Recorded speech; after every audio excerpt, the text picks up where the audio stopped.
Ladies and gentlemen, Tim Struby is back. He's a wonderful journalist. You've seen his work. He specializes in lots of subcultures, so I wonder if he's reported on werewolves. W-E-A-R. Stranger Things. You've seen his work in The New Yorker, Men's Journal, Playboy, ESPN, The Magazine, and New York Magazine, to name a very highfalutin few.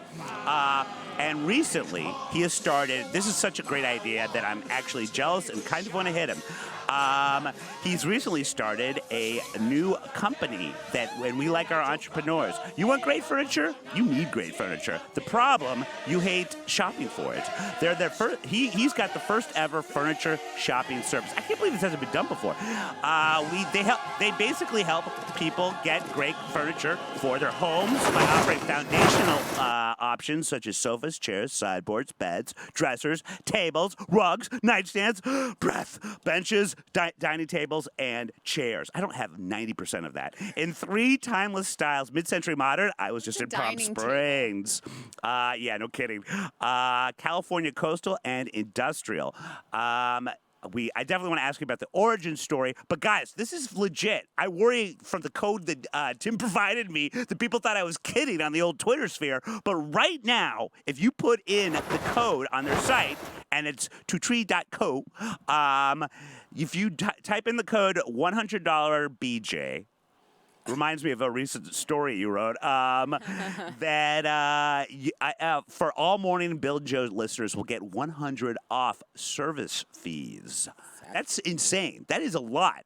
Yeah. So do it. It is an actual thing. That's the actual code. We wouldn't have had it any other way. Who does not love a good Morning BJ with your nice new furniture? Don't stain it. Oh, God. Well, there you go. Welcome back, buddy. Great to have you in the studio. So much better in the studio. I was so happy that you were happy to come in. Yes. We do not like the old... The remote thing, I'm trying to do as little as possible. And we get to see the wolf suit, which was amazing. Well, now, again, you are a subculture aficionado with regards to a lot of your investigative reports. Ever do anything like... I know our own George Gurley did all things furry. He was one of the first, I believe, in Vanity Fair years ago.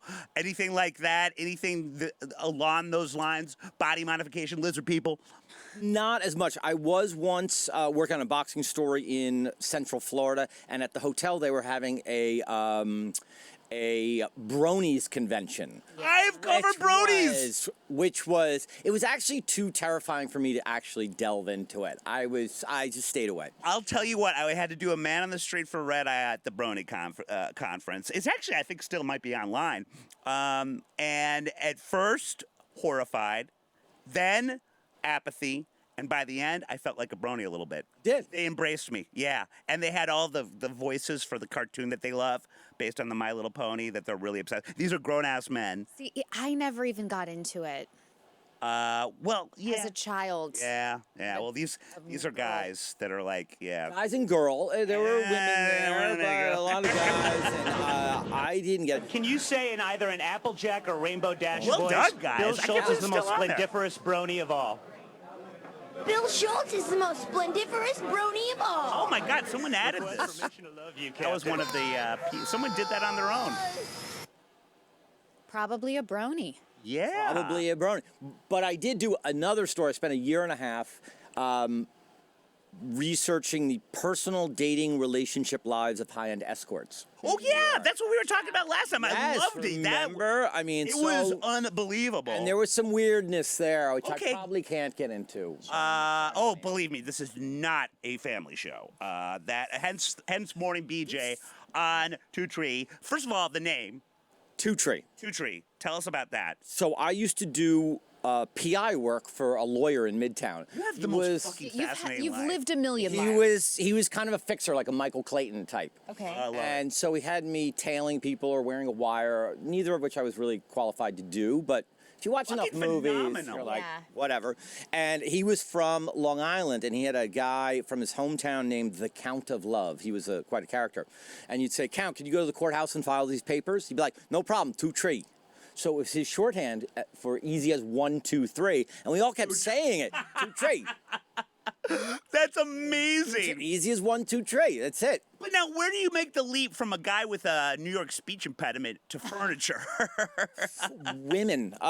Women were responsible for this. A woman I was dating years ago one day woke up and she's like, I can't take it anymore. I'm like, I don't blame her. What did I do? And she's like, this furniture has got to go. Oh. So she took me to buy furniture. So I didn't know where to go. You've been in bad bachelor apartments in your days? Oh, yeah. I mean, you've been to Bill's?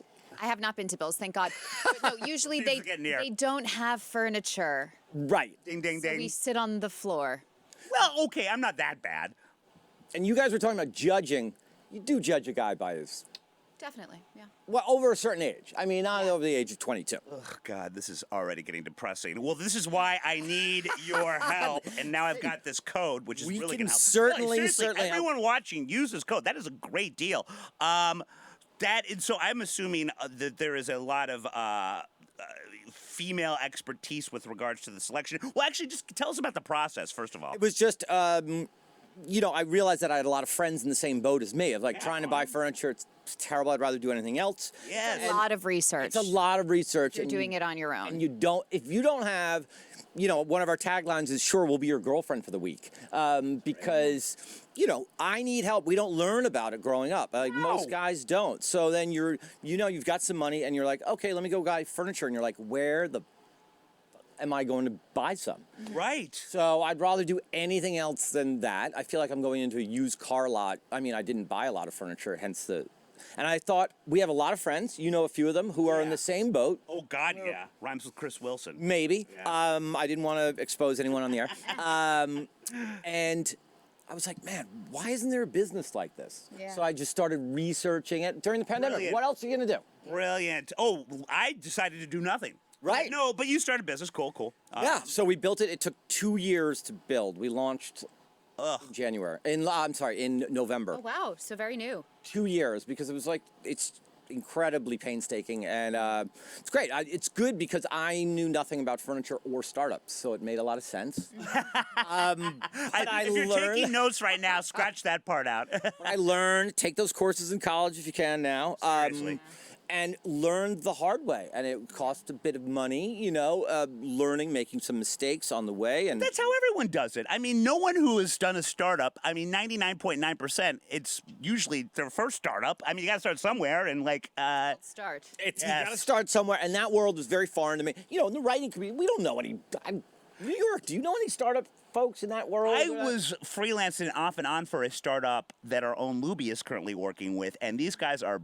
There's a lot of money in it. These guys are ex-hedge fund fellas. Mm-hmm. And just looking at it from the outside, it's brutal. Any type of startup is, you just got to mentally prep yourself for a lot of mistakes being made, a lot of money being invested, and you don't know where it's going. A lot of tequila drinking, lot of existential crisis. But you know, I think it was a good time, though, to start this specific startup.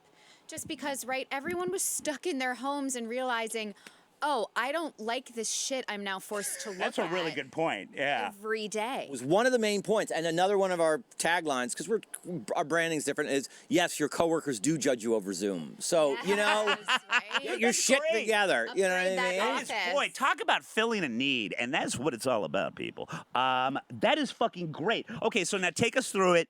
I'm a first-time purveyor of... No, the site would be purveying. I'm a first-time frequenter to the site. I need help. I sit on a apple crate, and another apple crate holds my TV. Those poor apples. Thanks for thinking I'm working out a little heavy. What I do? How do I go about this? It is similar to something that you might not know, but you might know. Stitch Fix. I do not know that. Okay, I've heard of. Right. I haven't used. I gambled, but I knew you wouldn't.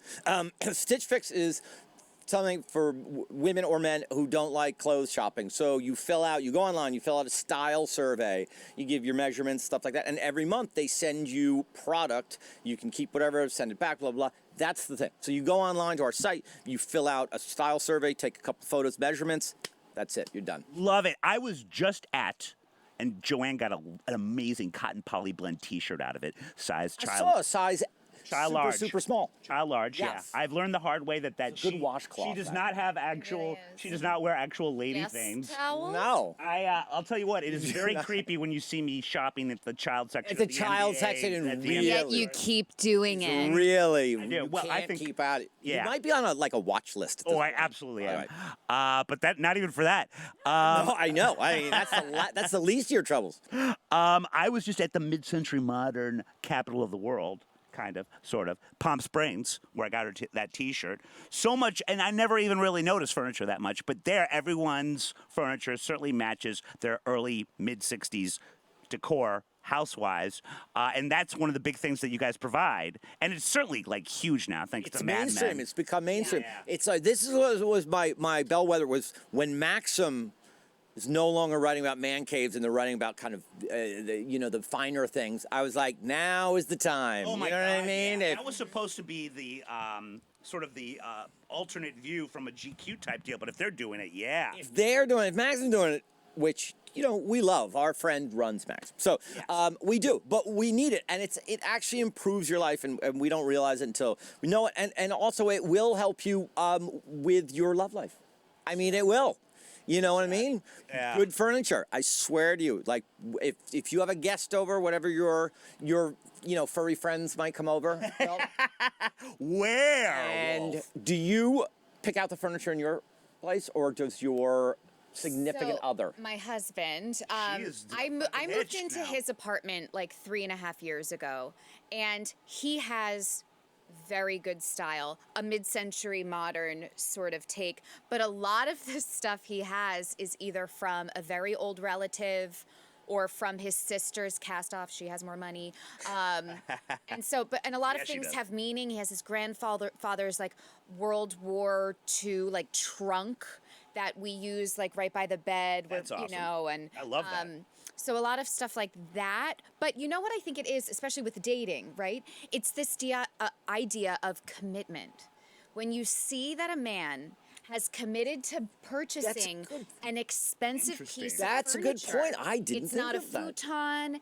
It's not something temporary. It's a man who's like, I can make a big purchase and not regret it. I do think women notice that Yes. and appreciate that. Women actually, or is it just a sitcom thing, actually have a thing against lazy boys? I don't know why people have a thing against being comfortable. I don't think it's a lazy boy. I think it's sort of the era of the lazy boy. It's that like 80s, Yes. chunky, black leather. But Mine's brown. There are some lazy boys recliners now that are beautiful and sleek and Like mine. minimalistic.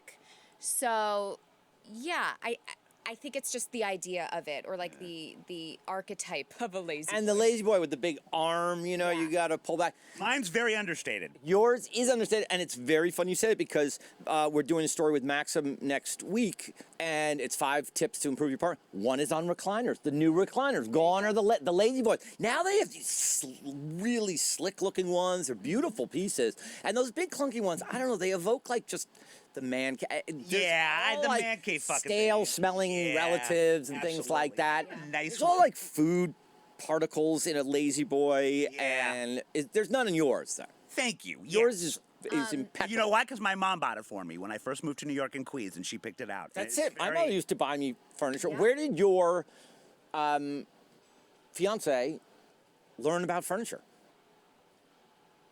He has good taste. I think from his sister. His sister worked in fashion, so I think there was that look there. But her husband, my now brother-in-law, so when he you're works. married. I'm sorry. No, Oh. it's okay. He works at a hedge fund. Yep. And so when he first got money and could buy furniture, you know what he did? He went into like a West Elm or one of those stores, saw the showroom Yeah. for the living room showroom, and was like, "I'll take this." Oh, And they're like, what pieces? He's like, "No, this, all of it. I just wanna be able give to me do this that. room, all the can't I little do But things." it looks like a showroom, and that's the fear of having to go somewhere else to look for more furniture. You're like, I did that too. It's overwhelming. I'm like, I'll just take that or whatever. I don't care. I don't give a shit. It's just like I'd rather do anything by This is furniture. such a great idea. Still would rather do anything to buy furniture. I don't know. I have a creative director who knows the furniture. I still am no Yeah. expert. I mean, I could probably pick out of sofa now. But do I want to? No, not particularly. But once you get it in your house, you feel great, and people come over and they notice it. You can host people. I mean, it really does make a difference. And it's like, I need all the dating help I can get. So yeah, I can't. Another really nice feature, as I was reading up on the services that are provided through your company, measurements.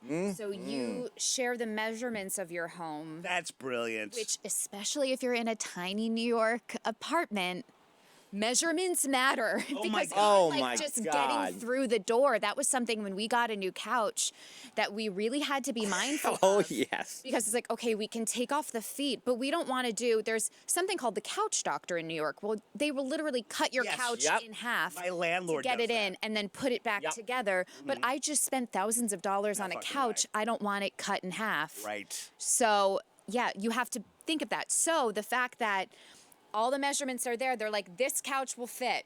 Like, this will get in. Absolutely. Is this a guy thing? I am spatially inept. You could tell me square footage, I can't picture it in my head. It could be the size of a football field. It could be a studio. I wouldn't know. I've had problems with couches in the past for that reason. And like the idea of just being able to give, all right, this is the square footage of my apartment, which I don't even know.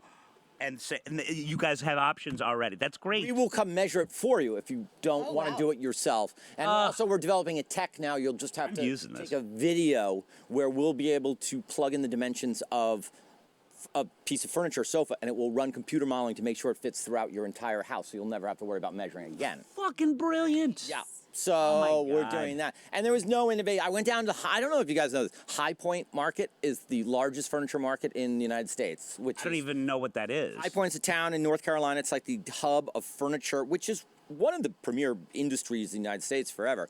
And it's terrifying. Oh my God, it's like 12 million square feet of fucking furniture everywhere, and all these women running around excited to look around. And you go down there. It was like being stuck on a cruise ship full of furniture. Oh, I was there. I was like, pay me. No, I had to, and I was like gonna shoot myself. It was like I don't know anything. And everyone's thrilled to be there except me. And I'm looking around, and then I just realized there was no innovation. I was there, and they were giving seminars like social media for your interior design company. And they're like, who here knows what Instagram is? I was like, okay, I know. I'm in a good spot when I'm ahead in that game. Yeah. So yeah, there's no innovation. Sometimes I figured to take a risk. What else? You know the writing business. Oh yeah, I'm like, and also that new app thing. I don't even want to say its name. I think that's really dried up. I haven't gotten any fucking editing gigs for entrepreneur in like 3 weeks. I'm fucked. But no, I've got to figure out something. I know, man. And the writing gig is like, even still, I was still writing a lot, and you're like, there's only a finite amount now. I mean, you can't even. Yeah. You gotta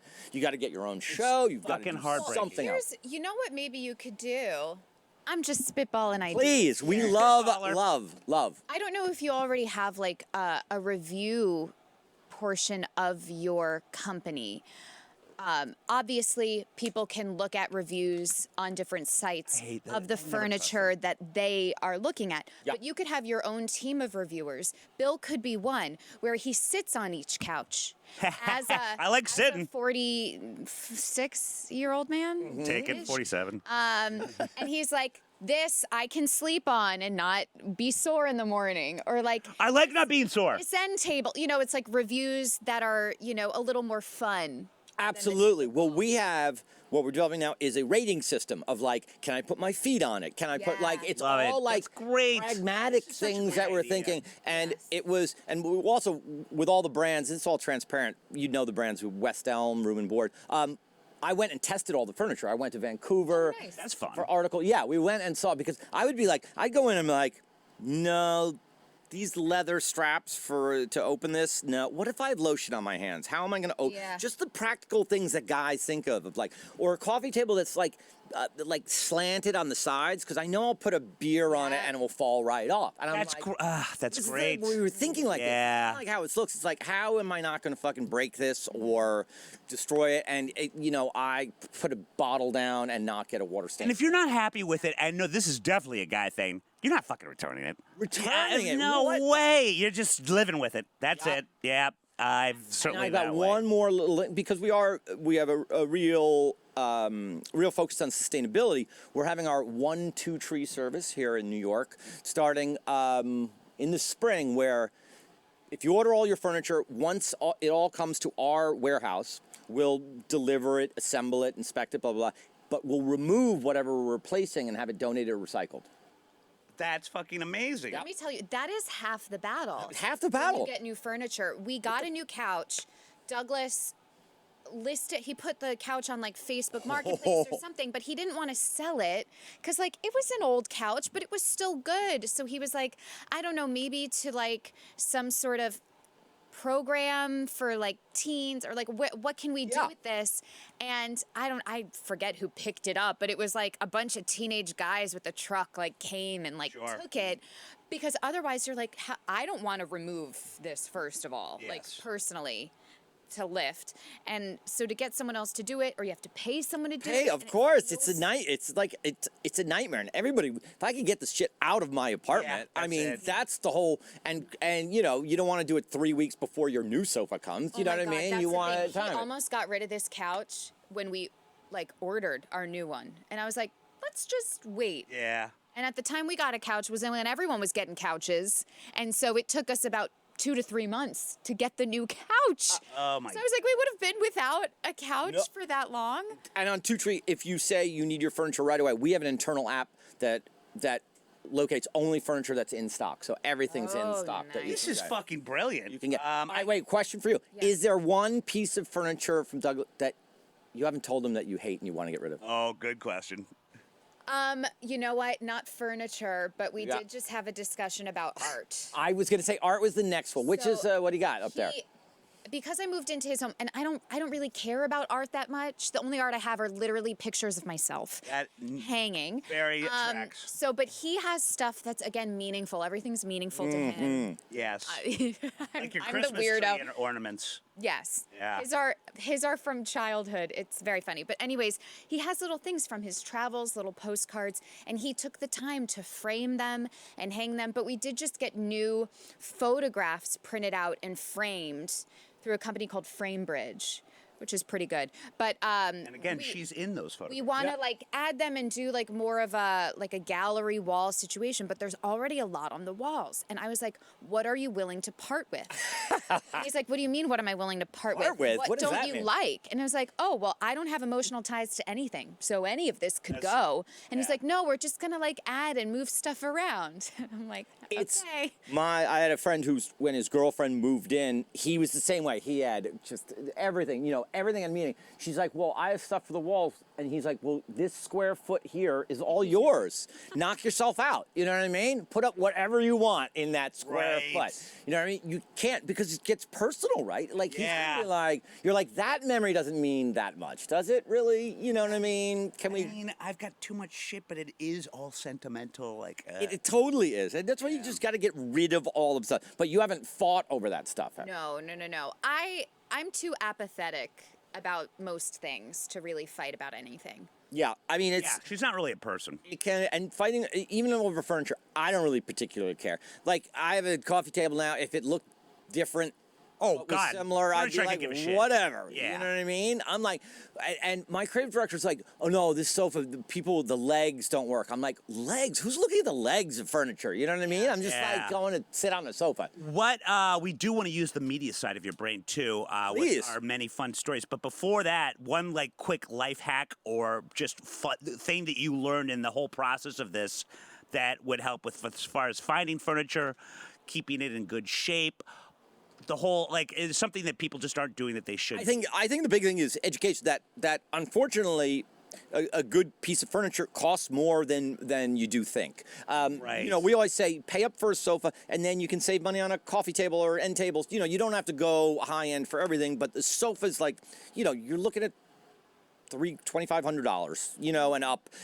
One of these giant sofas for $1,800 from Wayfair is shit. Yeah. It's shit. It's like, it's like buying one of those Gucci bags down on Canal Street. Same thing. It's like pizza crap, and it's terrible for the environment. So it's like, don't buy more, buy better, is what I say. That makes, you know what I mean? Sense. And get more apple crates. You know what I mean? Right? You can't have enough, man. Yeah, I could make it work. I would make it look like it was irreverent.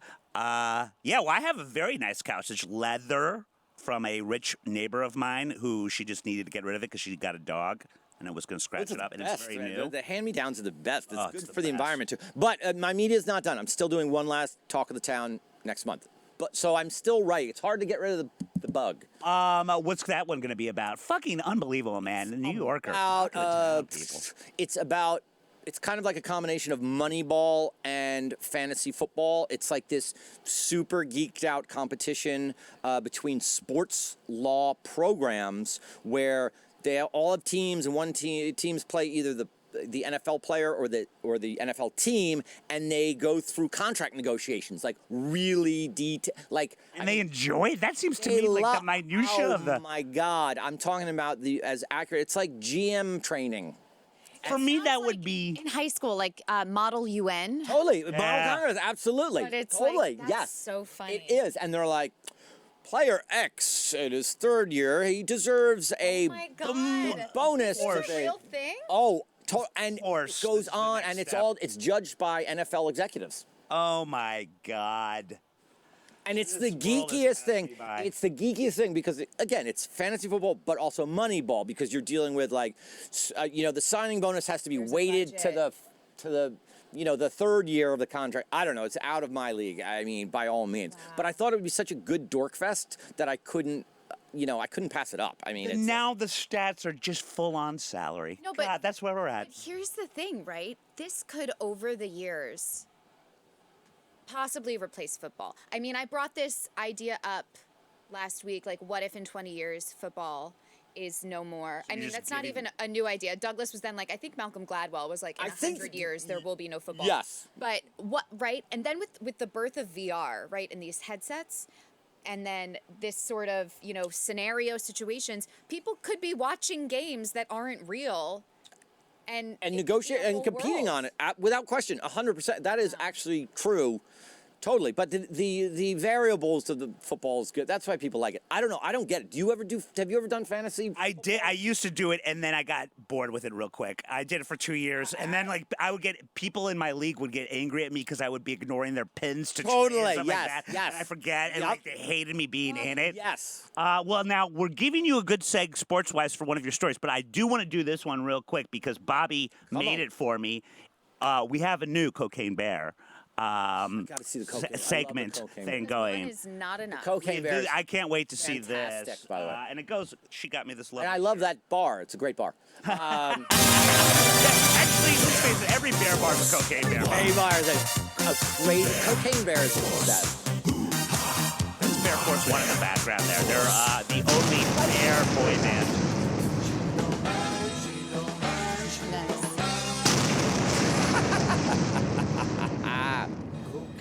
Fucking well done, brother man. Well, guess what? We're having a Cocaine Bear every day. Story every day. There's no shortage. You can't milk it too much.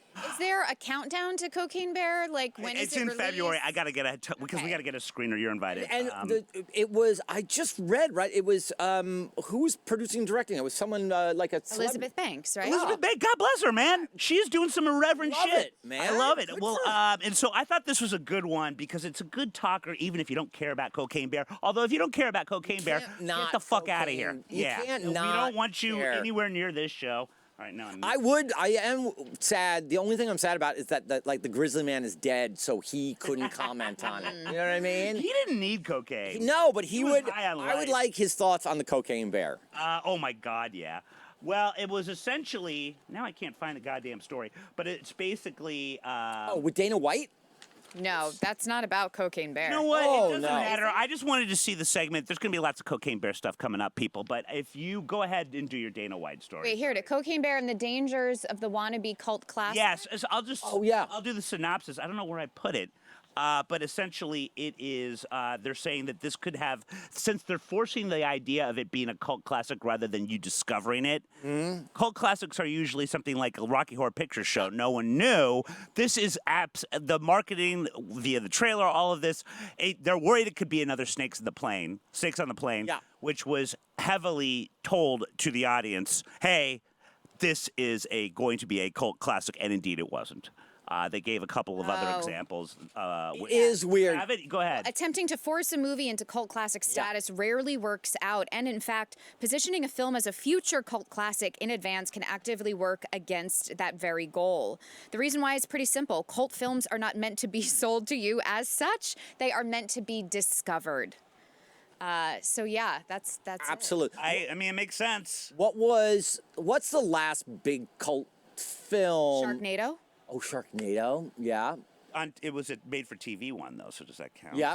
I don't know. No, yeah, but that even of itself was, I think, marketed as a cult movie. I mean, it had to have been. It was just so Well, can you? But here's the thing: can you not market anymore? Especially when you have someone like Elizabeth Banks tied to it.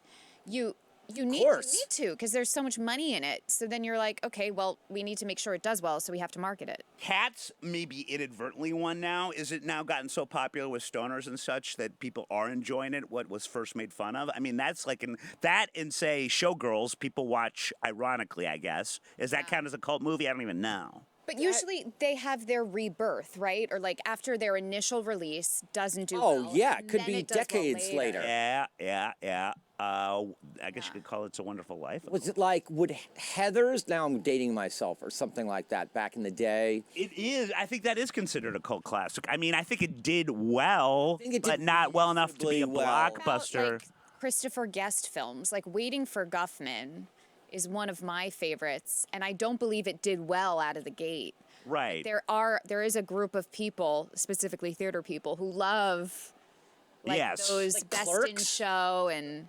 Also, is like a cult doesn't necessarily have to be ironic and a wink, which this obviously it is. Yeah, I don't know. It's such a tricky term. I think like Point Break is a cult classic in a weird way. You know what I mean? One of those. Even though I think it did well. Yeah.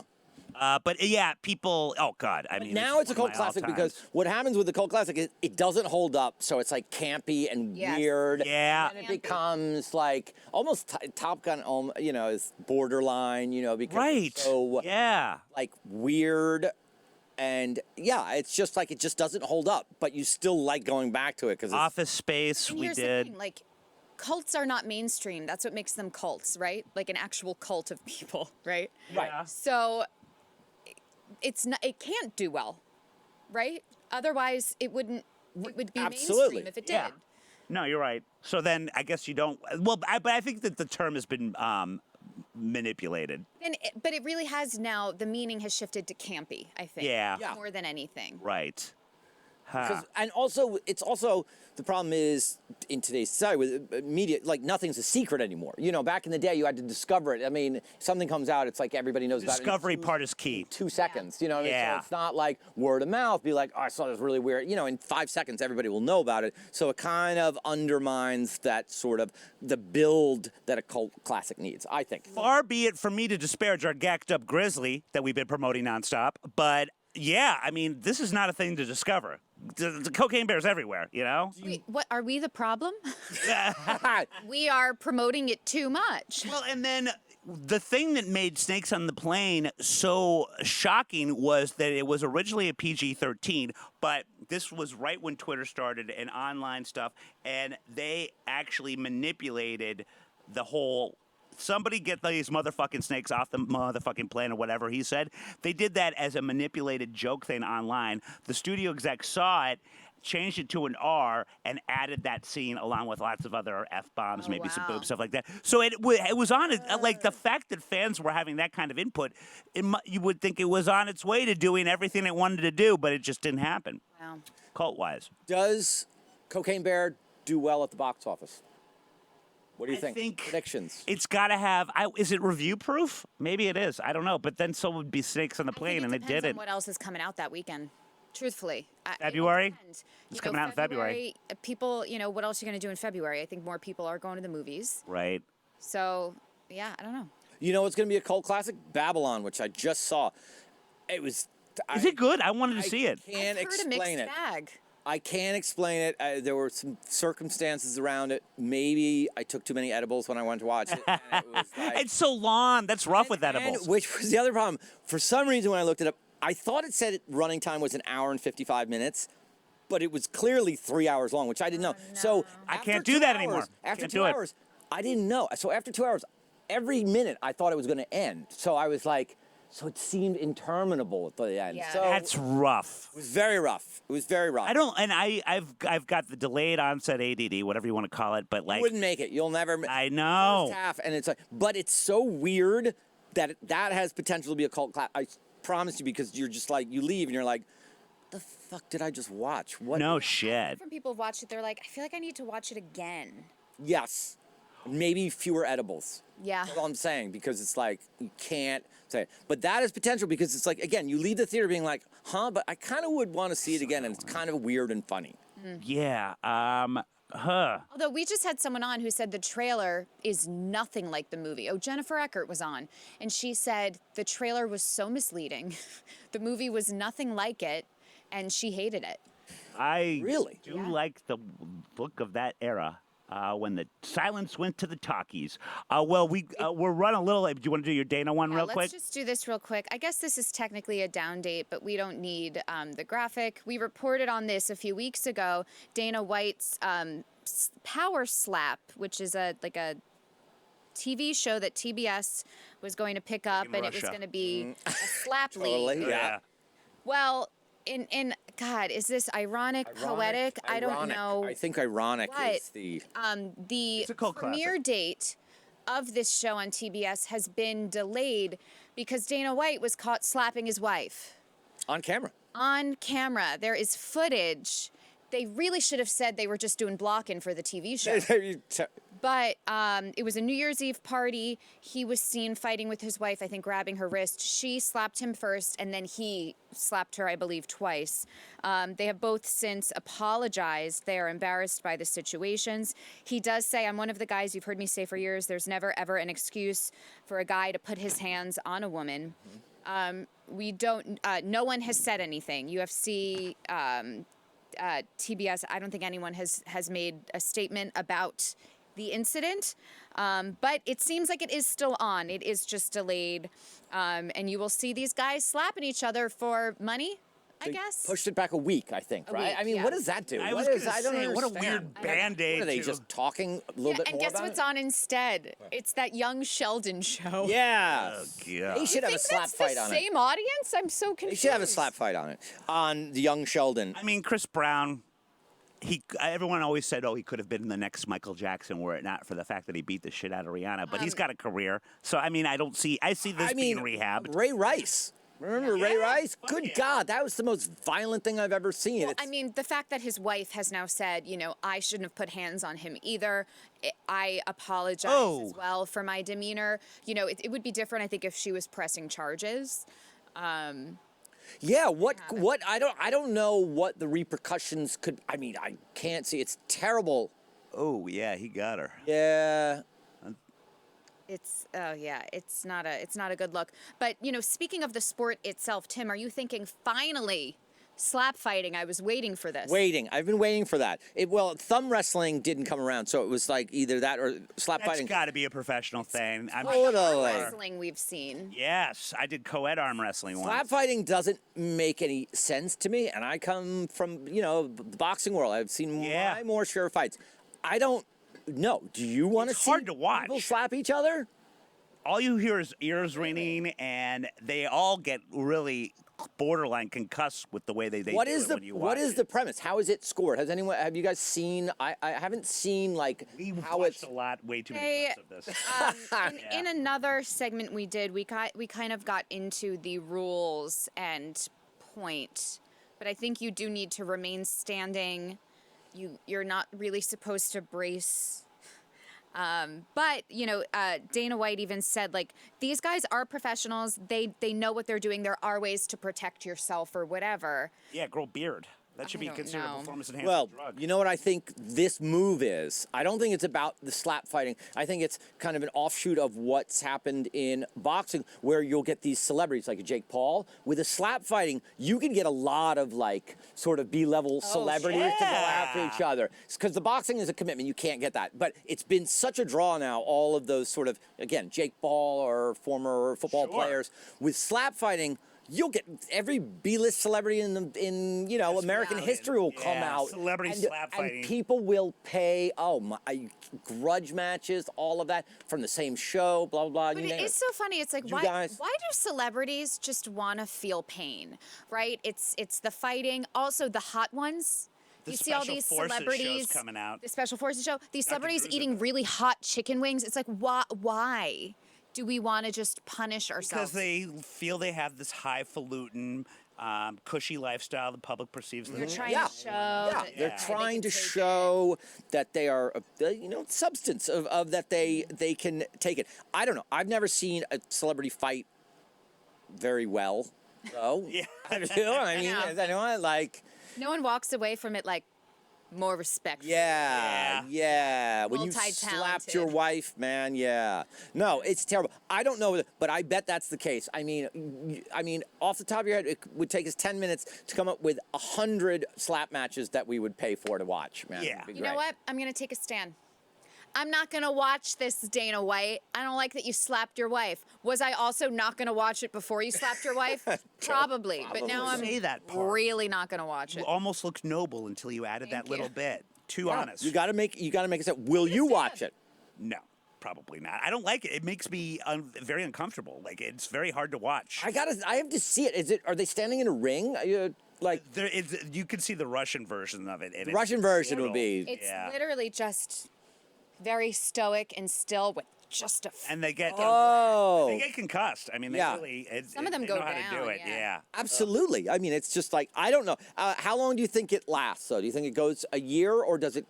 I can see it being huge. Yeah. To say it, yeah. The celebrity aspect, because you're not going to pay to see just two random strangers slap each other. Yeah, you have to be invested in the people. Yeah. Totally. I could make a list of relatives I'd want to see. I mean, we want all of that. You could have offshoots everywhere. You could have. This might be like tennis, where the female version of it gets bigger than the male. Real slap wives of Miami. The Real Housewives. Are you kidding me? That would make a mint. Don't they do that anyway on that show? A little bit, yeah. I mean, I haven't seen it in a while, but I don't know. Dana White, That's brilliant. inexcusable. Yeah. Well, listen, buddy. Give us your plugs, your promotions. Thank you so much. Thanks for having me, man. Yeah, I kind of want to say again. I can't reiterate that in studio is a world of difference. Oh my God, so much more fun. Totally. Yes. If anyone is in need of furniture, toTree.co, or look us up on Instagram at toTreeCo. We have kind of a funny Instagram, actually, sort of. So says me. And remember, coupon code?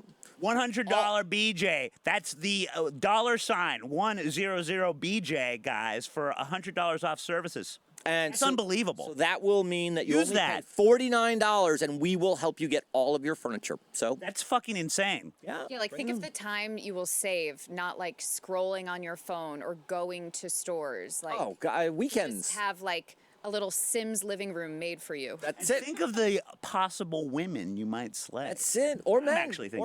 Or men. Or wolf suits. Yeah, or wolf coke-addicted bears. You know what I mean? Wolf suits. Now, if your significant other wears a wolf suit, we have those protective fabrics that don't get hair on them. Just so you know. They really have thought of it. All of that. Seemed to me like a niche audience. They have thought of everything. Just in case. Just in case. But thanks for having me on, guys. That was really fun. Oh, man.